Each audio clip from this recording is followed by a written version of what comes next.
இப்போ இது விழிங்கம், விழிங்கத்துல துறைமுகம். இதை கட்டுறது யாரு? அதானி. இந்த நாடு ஒரு தனியார் முதலாளிக்கு துறைமுகம் கட்ட உரிமையை கொடுத்து, அவருக்கு கடன் 8000 கோடி அதுவே கொடுத்துரு. ஏன் அந்த காசு வச்சு நீங்க கட்ட முடியாது? ஏன்னா இடையில ஒரு தரகர் அவருக்கு தேவைப்படுது, இவர் கட்டுற. கேரளா துறைமுகம் யாருக்கு? கேரளாவுக்கு.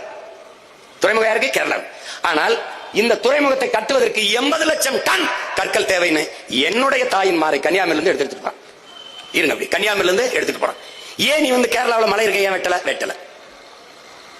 கன்னியாகுமரியில இருந்து எடுத்துட்டு போறான். என்னுடைய வளத்தை எடுத்துட்டு போயிட்டு அவன் எனக்கு ஒரு பரிசு தரான். எது? குப்பையை கொண்டாந்து கொட்டிட்டு போறான். இங்க மண்ணை எடுத்துட்டு போக வேண்டியது, மண்ணை அங்க கொட்ட வேண்டியது, குப்பை அள்ளிட்டு வந்து யாவரில் கொட்டிட வேண்டியது.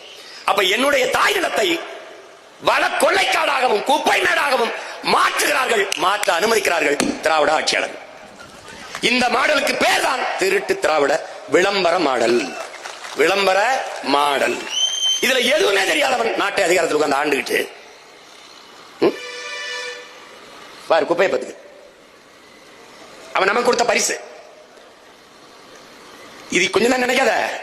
மருத்துவ கழிவு, ஆடு மாடுகள் வெட்டிய குடல், அந்த கழிவு, குழந்தை பிறந்த குழந்தைகள், அந்த இறந்த குழந்தைகள், அதனுடைய கழிவு எல்லாத்தையும் கொண்டாந்து கொட்டிட்டு போயிட்டான். பாத்துக்க. இதை எதிர்த்து போராடுறதுக்கு ஒரே ஒரு கட்சி தான் இருக்கு, அது நாம் தமிழர் கட்சி தான் போராடிட்டு இருக்கு. என்னுடைய தாய் நாடு உன்னுடைய குப்பை மேடா என்ற கேள்வி அதை எழுப்பு.